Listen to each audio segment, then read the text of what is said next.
Good afternoon. My name is Brandon Menace, and I'm here today to do my oral presentation for the fall semester 2014 English Communication and Interpersonal Relations, Class 4010.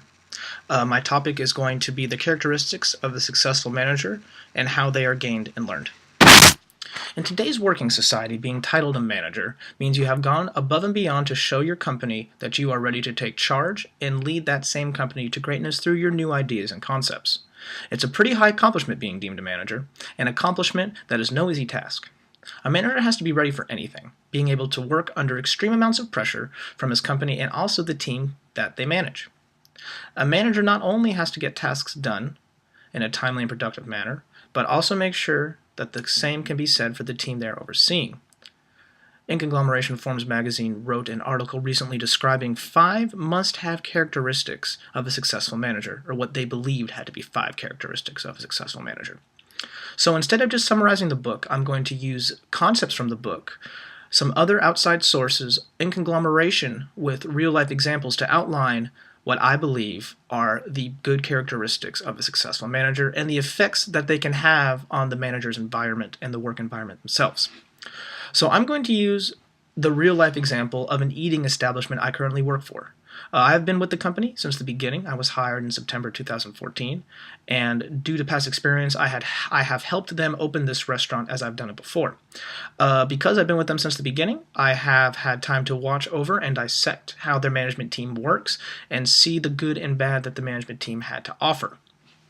To protect the company and the manager that I am having in question, I'm going to call the company the Grub Hut, and the manager he will go as Steve.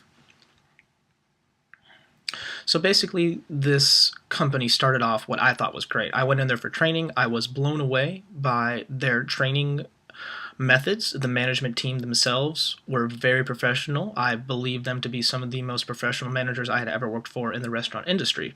As now, it has been a couple months, I have watched and seen some of the managers go, some of them leave, and some of them change. And because of this, I foresee this company not lasting much past the season, which would not be much past January or February of this year, due to the management style and how the management has gone about leading the team of servers and bartenders, that is, me and my coworkers.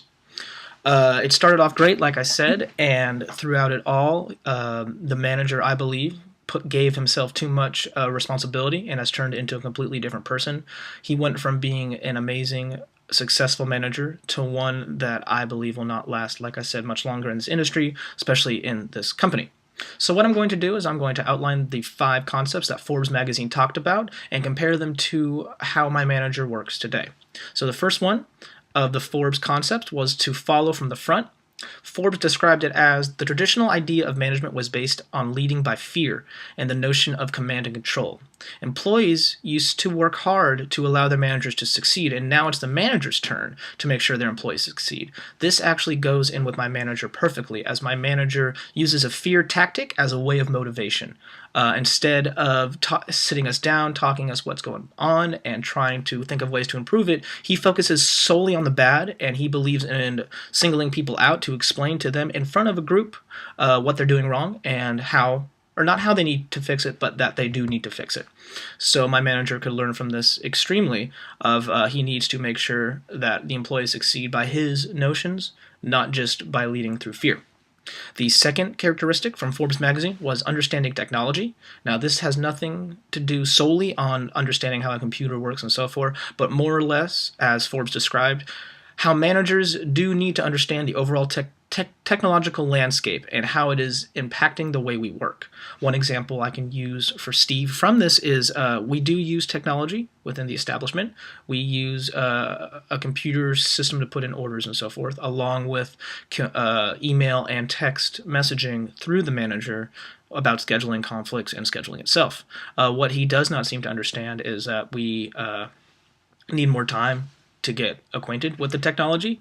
Let's say, for example, my schedule comes every Monday for the following week. He won't send that out until about 11 o'clock Sunday night, or even sometimes Monday morning, when some of us have to go in at work at 10 o'clock or Sunday at 9 o'clock, which I believe is a little unfair and a little unprofessional as far as technology goes.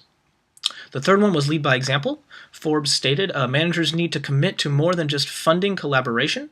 They need to be the ones on the ground level using the same tools that the rest of the employees are using. My manager does not do this in the slightest. Like I said, he puts himself on a pedestal. He calls himself top dog, and we are his little puppies that are, I'm not going to use the words he used, but making messes all over the floor, to put it in a nicer way than he has said. He does not lead by example. Like I said, he leads by fear, and he leads by the premise that if you don't do a good job, you won't be here to do a job tomorrow, which is, of course, not a good management style. The fourth concept was embrace vulnerability. Forbes stated, vulnerability is about having the courage to show up and be seen. According to a professor at Brown, vulnerability is the absolute heartbeat of innovation and creativity.